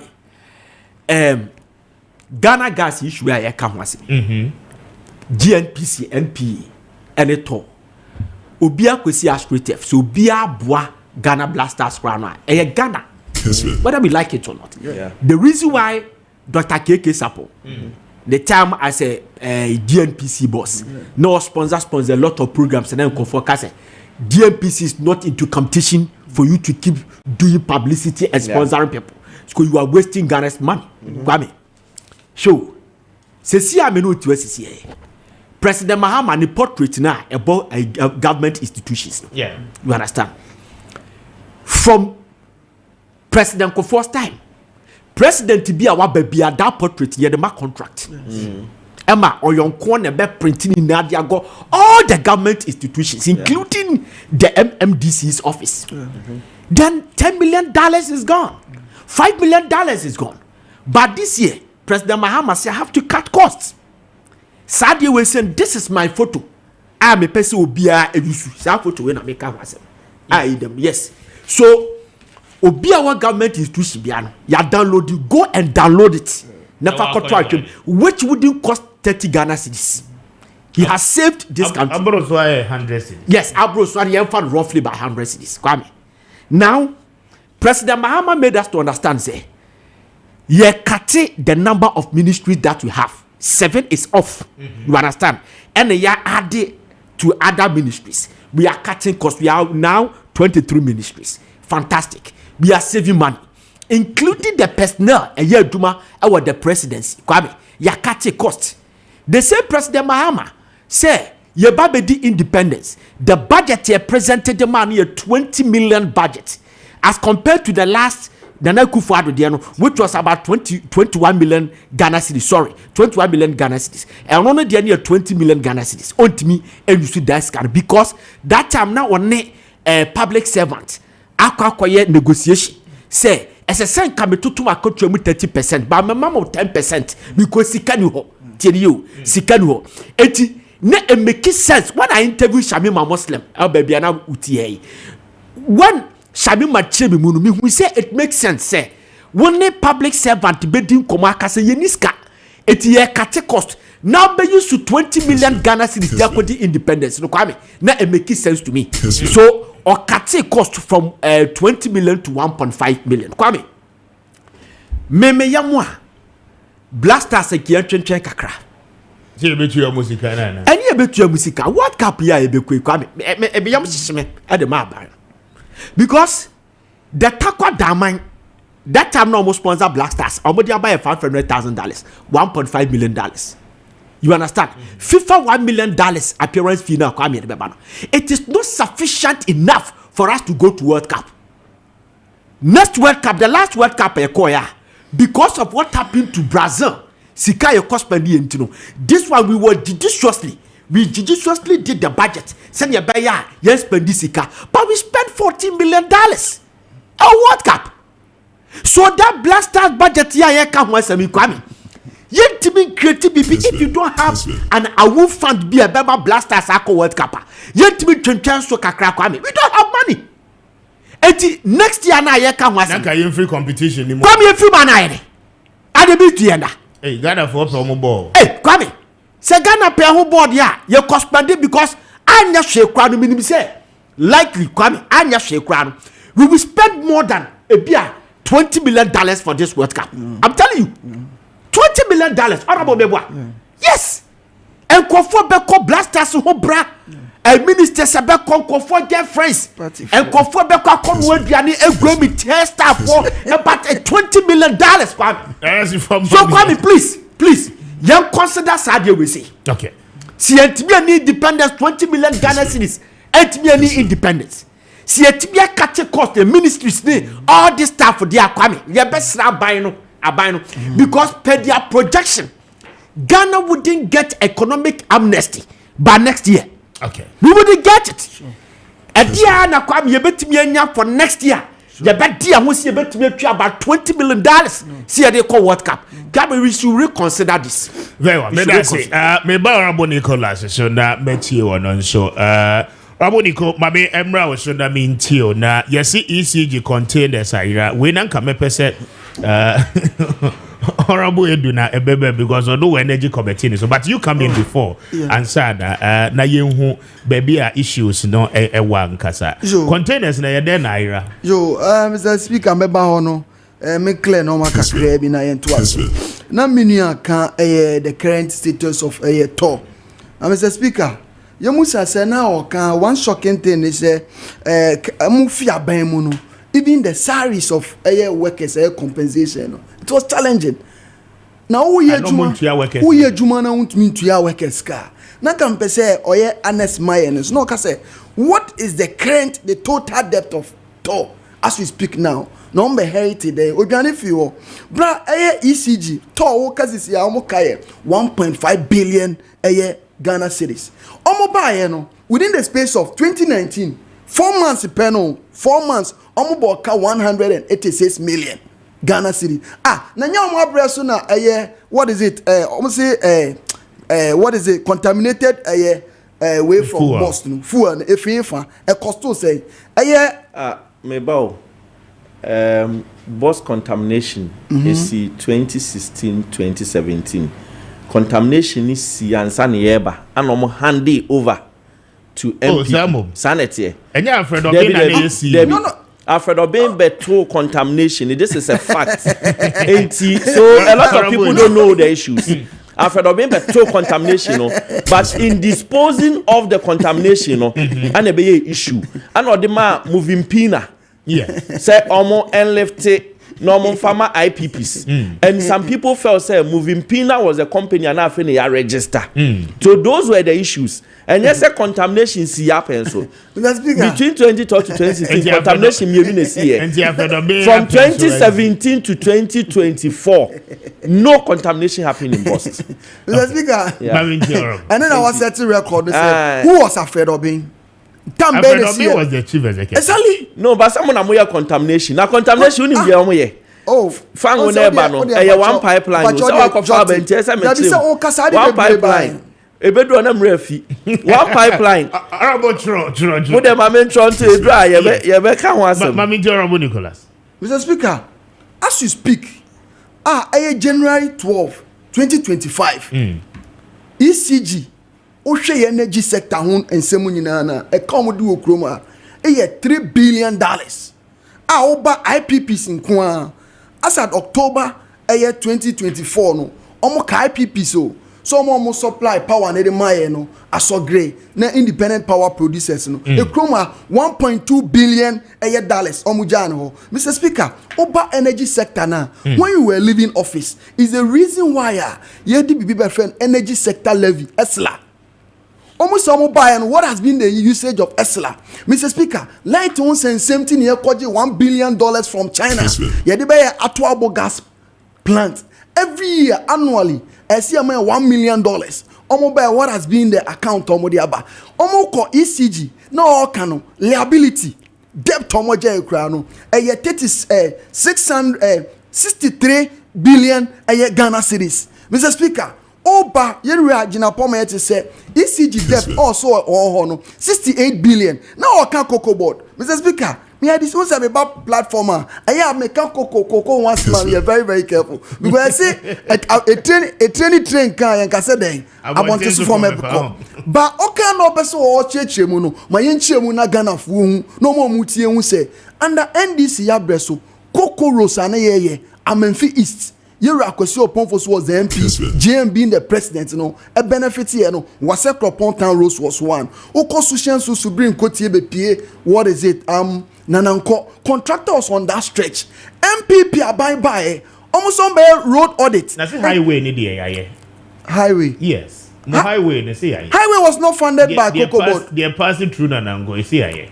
Ono was not funded by Cocoa Board. I mean, Coco Rose won't come on a let's situate the conversation. Oko Peua Koni Adia. Now NDC was we benefited from Coco Road. Omo buy no 2017 almost some year road audits. Naka minim say a minuya on the Okobet Miaboa. Emma Yenya audit report of Coco Board. Parliament. Audit report, Mr. Speaker. Audit report. Omo ye na shom bottom. Mr. Parliament. As you speak, a member of Parliament. Ye DH na copy. Mr. Speaker. It's a public document. It's a public document. Who will be here? Mr. Speaker, and another abreso. Antina Yeros HMN Sabonsu. Unse recently MPC in Ashanti region. Dabi say yeba ECG kwame ma went to home. Till I'm saying as you can find almost here aye Kumasi no see gold board no e yade eba boa a game changer. Ne mom ye hwe ne yie. Ne nkoye se no ma biesi. Under Cocoa Board. Na nado dan kwa Akufo Addo abreso. Opa ye 2017 up to date in the history of Ghana omu fipa. Every year bi omu boka. Mr. Speaker, anu nie 2017 omu boka aye 395 million aye Ghana cedis aye loss. 2018 aye 78.2 million. 2019 320.6 million. 2020 426 million. Mr. Speaker, aye 2021 2.4 billion. Mr. Speaker, in the history of Ghana, Cocoa Board are the backbone of this economy. PBC 2023-2024 months me on thought. PBC Cocoa Board. What's it? PBC It's a Ghana our own a toko komaye produced by a company. A buying a Japadi, a buying a beguno. It falls under the Cocoa regime. Mr. Speaker, Cocoa Rose is saying Equafobo as at the current minister. Yura, what's the name? Eriko Poku Ekayeno. Looking at baby a dollar koduyen, a bayo kotoko ko, what the bar, Asha Krano, and this Yama crown we gave Equafor, I think 65%. That was our last year. Still almost more change some. Yeah, change about we are going to give them a price about 6,000 to 7,000. Exactly, depending on the wet market price. Now, Mr. Speaker, I buy a free distribution of fertilizer. Yet to fertilizer free, no more buy not for sale, no. Omo the paper tar, way no, not on home. You don't have that. You don't Mr. Speaker, I'm a member of Parliament, a former DCE, of which I'm coming from cocoa growing area. But someone said, the paper tar not for sale. Now I buy the Japadia Basema my ton, not for the year ton. No, not no wine a better. Mr. Speaker, we energy won't send some new chroma. Osha Memphis, as you speak, me transform my shit. It was farmers. And right, I met 2 yesterday. I had the opportunity to meet minister. Anyame ya do my weekend here no. You be fix it. Transformers be Brian ma the whole Ghana. Even Ashanti region. Omu rezi we ma minister ebe di unkomo. Ni nyina ye kase ye tikroma. Try you always say ye transition. They told the Minister of Energy say almost the 3,000 containers in our kroma. In the course of transition now 500 containers are here. Mr. Speaker, this government, the Yamena Boyama Yomofio. I can yes, who is going to even go into this? In Jamaica, say it's no more about MPP NDC. There be a containers na Fabiano. Almost say ye DHA. Now ECG Wokroman. When you go to Western region, ECG almost toss, almost shorter transformers. I don't know about no chroma. No normal say. Mr. Speaker. Mr. Speaker, just 1 second. 1 second. Yes. I buy almost on my record. What is it? GDP of 5.7. Mr. Speaker, what the car? What way? My memory form. What the car? Now I kobo bosia. And I would year juma. Na se wunti awoka. wo hwe wapem wo so ntumi ntua ne aye negotiation say tua wo ka no next year adwuma sika bi ya wo ye no obi hu obeka so wo sika ba wo tua sika ni wie pe wo ne hwe eno na omudi agya wo kroma. Thank you honorable Kwame da say honorable edu meba so sorry but ba mi nja adwuma embra na me ne imboost for any enkobo ba me ma oba pa ya che na watena se ya che e say Wow. Anyway, oh yeah. Yanko pardon, Mr. Speaker. Yes, my new commander. Yo, Mr. Speaker, me da say yenda empenofo modi kan akasa no modi krum hansem anase o man mu nsem abroye so yenda o mase. Afe yeda etiefo ne ahwefo nyina ase. Enra no kwasem ni sharp helps ye ne top radio for kabo mu di dwuma bi e o dome market na enya asem keto akra nti dome market for amutie nyina yeda mo ase se de enra moje ye fefso na mudi adansie ewo imbustable mixture ho ema wo ma omunya ento aduro ni bi da na so omo nso hwe da no omo su tugu so a omo to obi me ma me ba ko be kasa ise nyankopon adom imbustable mixture onya stroke no ntimi nante ene nyame adom watumi anante wode no ho to aduro no so onom no continuously na aboa ne pa Anunti enra na adanse na doso mekaye bi mo bo mutimi to 8 ne 10 esan se promotion di obi ape ena duro no so e papa enye se ye promotion ti na no mo to ne sa ne mum na eye papa no content na ewo mu no ne di aduro no etumi ye enti na enra wa oba do me market na be hu di ekoso no na ebi mu bisa se another na imboost na se product bebre o hoso imboost no kwa na obi eto obi anim se imbustable mixture o mo manum bi no o mu di adanse na eye adwuma pa woni padua nim enunti me for wutie me ena no pay so ye wa ha si e kai woni atwe wadwen sisu say Dr. Steven Yakosha podra odi abedwa so a e boost immune system no e boa ye ma yetumi kuti anyarewa no egusu a wodwaman so e wo herbal shop Lances chemical shop pharmacy bia mu kope bitonom na ebeboa wo ye number se didi dwuma e wo screen animu amohwe TV no na wo so wutie o radio so no obefa number si na wa frɛ asɛm bi a kire wadwen say yare bi atete wache say wo asɛm bi se bi ana empo one madro ni bi na pesa woni e share o testimony ana say o pedodo etu obefra ye e wo 0246 20 84 96 0246 20 84 96 and na fe so wa kra ha se ni mpata mu say o pedro ndodo etu obefra 0540 71 01 13 0540 01 afeyenje brani enhwe ne pa ewo imbustable mixture humu na onom so a enwoma etimi yema wo ananfa so dia se wutimi nom imbustable mixture de maintain wo immune system na hoodin a obenya se enipa mepacho immune system yaka ho asem yeta kan yeguso a yebo dawro se de covid ba ya ye bo ho dawra na ye kan se nkwamo na ewo nipadua nim eno na boy ho ban every viruses bebre ho na yeguso a ye kan eno timedofo se wo immune system no wonya mpa ne poma sibranhwe se de biara da na ho de ne bepema kɔ nanim dia mepacho ene ya na wa hyase no watu anamon se wo yo obi a wutimi num imbustable mixture ema wo immune system na ewo nipadua nim enya ahode mapa wo se nipa no timi bo ho ban pa free nyarewa ho se bia code ana kata abeche won tentem so ana empo infections ebeba woni padua ni mu tentem so no wo sa nipa no timi bo ho ban free sa anyoma ne ho enu nti wo pia wo nsuro kra ana yare mpo ba woni padua ni mu a nsuro kire se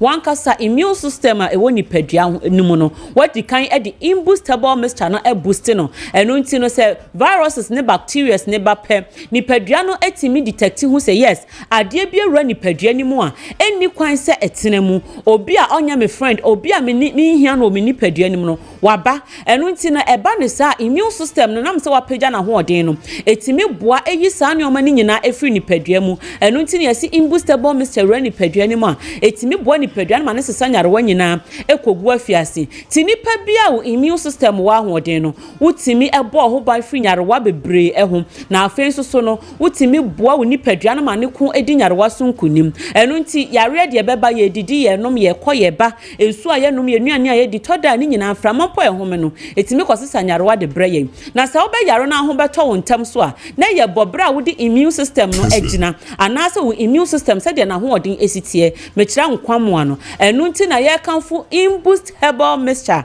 ya sanoma ni se police ni no edro no enu ane maame bu ese wo munim se police ni na edro no enu ane imboost herbal mixture ti pa cho wo tie mi a edro no eye ba akopɛ ena sharp herbs ye dia badwa so na no nso na nipadua no ehia sesei esan se wotimi pagya wo immune system na ho oden egina brania yare bia ntimi enka wonto ho na yare bia so ntimi enni wani ewo nipadua ni mu enu nti wo kwa abonte na wo se wo pɛ edro anawura pharmacy na so wo pɛ edro boost immune system dia menhwe ba bia to police ni no edro no enu na ye frɛ no imboost herbal mixture na se nyankopon ye wadom na wunya imboostable mixture ibinom na immune system ni nya ahoden a se de na meka no enyaroa bebre wutimi ebo ho ban free ho na afesu didi a aduane no etimi digest fine chese aduane no betimi ayam wo yefunu ni mu yie enu nti no wankasa woni padua no etimi absorb nutrients a ewo se ebo ni padua no emani nya apomodin na nyini promprom na se nyini from no sa nutrients ni nyina ni padua no etimi absorb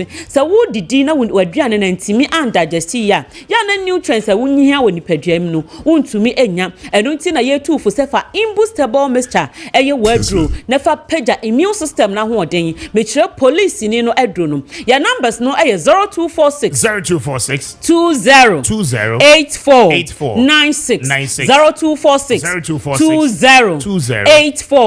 96 ena afi so o pedro do to abefre 0540 me dofo wutie me fasodie biem a se wo boost immune system na wunya ne se medical catchers dada se immune system no eye cells tissues any organs bi e woni padua ni mu ene kabo mu a ebo na se kabo mu ye ka se immune system a ebo ye ho ba free nyarewa ho ebi ye cells na cells no ebi ejidwuma wo mogya mu entini mu adwene mu empo wo skin ohonam dua no ebi ya adwuma wo mu na se wonum imboostable mixture na se pagya sa anyoma na hoden ana se trigger na hoden mani tumi nya hoden mapa se ebo adwuma wa adwene mu no tu se de bia wo ye okay afe wo anxiety bia eni ho mood no so ye kama na nipa kra de bia wo ye moody a etimi kofo how bro ni padua de bia ehu bi sha wo so esa na ni padua no kra esai na ye basa enu ntini ye kanfo imboost herbal mixture no ediama wo afesu eyi stress free ni padua ni mu ena nipa so so stress wo hu bebra etimi ha wo immune system na ho oden etimi ma na ho oden kofom nti the moment abenum imboost na eyi stress no na afe ebo ni padua na ma immune system no apagya na ejina na na mo so biem na ye adwuma etwa se eyema wo pepepe afesu so oni padua no moje ewom ni timi dia fusani ye kama enu nti de biara da otumu se bibia de na akwam entini no de da ho o general well-being ena e promote ne dia ma wo nipa bia wo ko mpani fie so aya na nyarewa bebre ena wutimi hia anase timi beto so opese wo bo ho ban free sa nyarewa ne ho wo ye panimu na wutie mi e bia wo fie no emfie aduosia ne akire emfie aduoso ne akira wonum imboost na ebeboa wo ye wo enkokrafo na se mpanimfo binom ne maamefo mpanimfo binom a ye ne omudi dwuma na omosi adro no eye the age strength esan se mpanimfo no ma ema o mapomden soronko pa enu nti wo maame bi na wonpeso obeta yare na do sika nyina be hye yare a hyase ne fa imboostable mixture ne ma no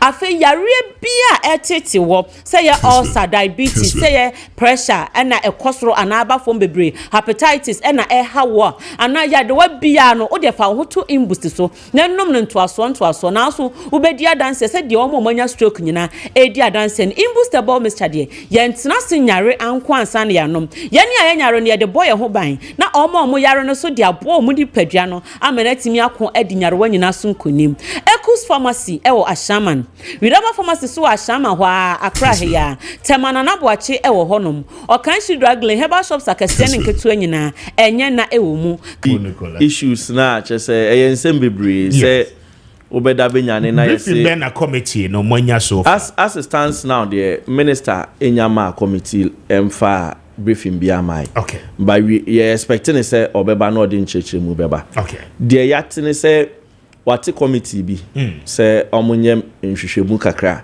na metete class say committee ne the report abano na ema all say about 1300 containers ira sebe woko ye habwa yɛwɔ security checkpoints bɛɛfo yɛwɔ customs for hɔ yɛwɔ ɛyɛ national security for hɔ yɛwɔ a lot of measures wɔ hɔ nom a kyerɛ sɛ ɛnyɛ easy sɛ wode container ɛbɛpie ɔmo yɛ adwuma wɔ ɛyɛ harbor even container mpu ba documents offices a yɛde bɛkɔ ansa na yɛ stampe documents so ansa na container tumi apie 40 feet na 20 feet container yɛmfa yɛn nsa ana apagya gye sɛ wode crane cameras ɛbobɔ ɛyɛ harbor hɔnom harbor container anyera because container bi a tracking number a yɛbɛtumi de atracke containers no enti nneɛma no nso ana ewom no these are cables a any transformers a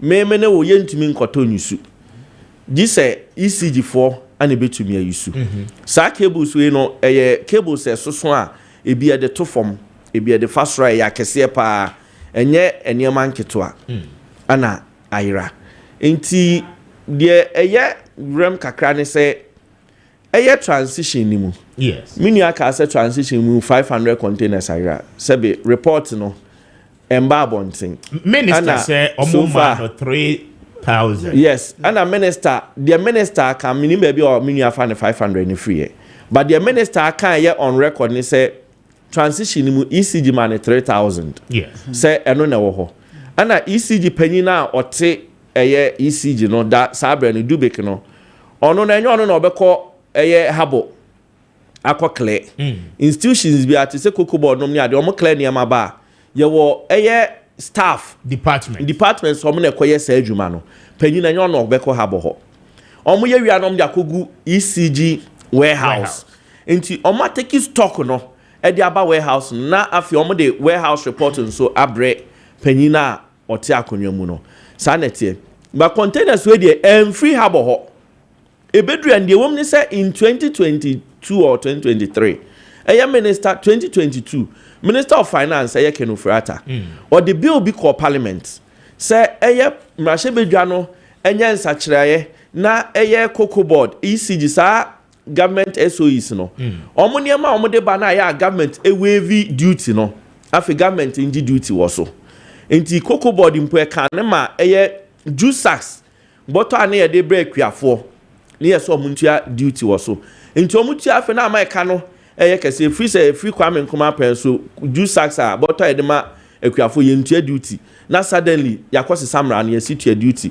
bottle nso ba o ma meton be che ne free e de amakua ni nti mi ho ada ya na bia budget mu kra nim enti wo sa okoy pay sika ne ade enti e ma ne bi che wo ho sa de ne bi na kan ECG enti samra ne kan ECG no na enema ni bi omunya sika mfa nkle ana enema ni bi koka habo ho no and emfemiensa yentimi am make provision say issue e parliament many times come na many dey che because of cocoa board there many times say omo withdraw sa bill no say ne betunya clear e dey aye adwuma amaga na for now yenua John Jlapo ba no handing over notes a omo de man no e che say 3,000 na wo ho 3,000 na wo ho no I che oba o ye media engagement mi no ka say 2,005 or no anya sure or say 2,005 to 3,000 and afi na or yes suspicious because of sa we say no and or say or kasa o good morning Ghana so enra or say national security enya hint say February ni mu nkrofo bi di container bi kopon ECG ni ama wom February ya o enti utum say cartel bi wo port ho amudi sa adwuma no enti we aya enema bi a ba enya se politicize ye nyina ye pega na ye e wo se hwehwem ne hu sa cartel na omo hye port ho na omudi sa adwuma no enti o se national security kochi container wo pon ana ECG ni ma wo ma February ya omatumi atwe free port nim e de ko tutum say ade a secretly na omo ye dey omo ye eno na ma ni nyina ma na yes ni omunye nhwemu no omo say 1,300 ayede afrim nhwehwemu ni na be kire omo a omo hye port ho a omo bu amasa akro no we yede ekoso ene omo abonten a omo nso bu amakro no ekoso enti ni nyina mu no me mpese me jampe de you can say the gun na ye betwe ya ma minister ede ne mpense mu no minimum say security agencies ne be track it cause port bibia mfi ho a ye ni record nti omo track containers na omo hu omo yiye na say workers wo ho GRA fo say customs so say national security o say police o hwan na wo ho a omo boama port security for gapo afo wo ho hwan na boama containers ni tumi pie ni ye be hu mu no kre na Ghana fo hu na media no si no Mr. Speaker, minia Nicholas Amankwa. Oka nsembia oka bibi fa IPP for oka ho. Alright, no, just under 1 minute. Under 1 minute. There be say me 5 minutes adma me 5 minutes. There be 5 minutes so na me share me time. Me time here any me share me ye be 2 minutes pe. My ye be 2 minutes pe. 5 in there me obebre. Me obebre me nwa me time na me obebre. Na the woman is okay bibi for IPP debt ho. Boss contamination crowd their main call because facts you know it's been established. My established that so contamination see NDC happen so na me sromo. Sa amambosem no omaba imam contamination CBM. It should be the last contamination on my person between 2012 to 2016. Boss report say it's twice.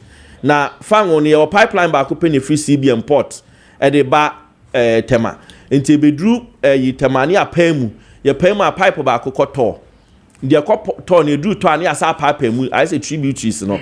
And now you back if the pipe koto ne call right and left no a pipe bust into one pipeline and one a diesel ne petrol in film. E be drew buster ye petrol tank and diesel tank. Ne mu asa pipe. Into one dey be a friend a pig preku. E ye foam kakraka. Into se petrol fa pipe ni mu wi an the pig no afa pipe ni mu. Na clean mu. Near the diesel so afem. Na the omo ne say petrol afam awie na akogu petrol tank mu no boss to ho no ye wo ayi bia ye chim no e di close petrol de no say diesel be fam a instead say omo be close petrol de no ama diesel na fa diesel de mu no na omo bie ho kakra na afa ebi afa ha na akogu diesel na akogu petrol tank mu e na e friend contamination okay enti e ade ano omo ye na me wie no ma me 1 second na me we just 1 second ma wrap up on the 2 minutes me wrap up on Esla me nua ka bibi fa Esla ho me for the first time na say me call media yi bi so ana PNC woman baako me chechem na onte Esla na say Esla eyeden Esla de cha ne say as at 2016-17 na energy sector e car Oma bregu hono na eye bu oman ne so ani eye se anyamra energy sector recovery level enti eye mra na no ne be friend Esla say ye the budget discount me ba akama mi wie ya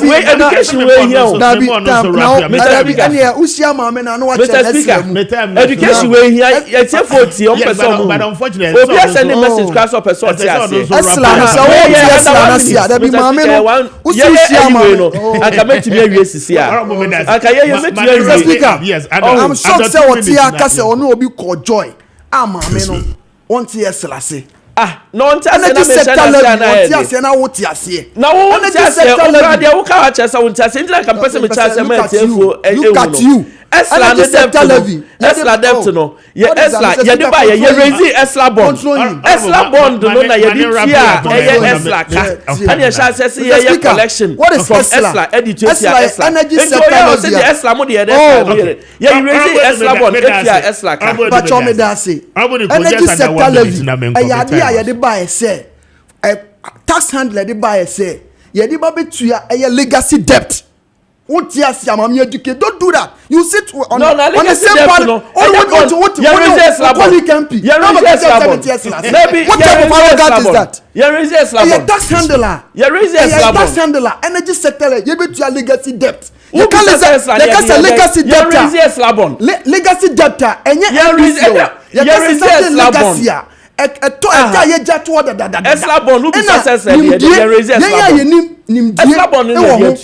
Yes, sir. You far for 2020 ya. It said you the sinking fan buy. Okay. You the tiaka. Oh, the Esla bond and the tiaka.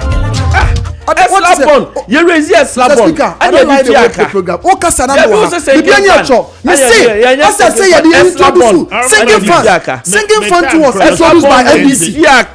Now, why you missing sinking funds? I'm not mixing. I'm missing. Say tax handle said the buy statutory. I hear the buy. Energy sector levy. We introduce it. You can't come and say that. What buy a cocoa board and the cocoa board? Now we hear Juma cocoa. She no hear Juma cocoa. We hear Juma cocoa. We hear Juma cocoa. We hear Juma cocoa. Boss now. Now hear Juma boss. Boss. I hear 5 Mr. But me hear Juma 5 million liters fuel was contaminated. I hear 2017. We'll hand you over to TSA. Thank you. Mamina Amenfi is Mrasobe Jenny, and this is demo asset. Nicholas Abampa, Namina, the Honorable Michael Ledo. Crow from Rasobe Jenny on the ticket of the NPP. Arbos, I don't pay me that was a papa, but Yamisha was a phobia. We need to Kwame Appiah Kubi, but they will see now Sergio and the team no at the Medford action no at Kwamo. So I don't yenya or China, your best answer, any money at the Asia. Good morning and thank you so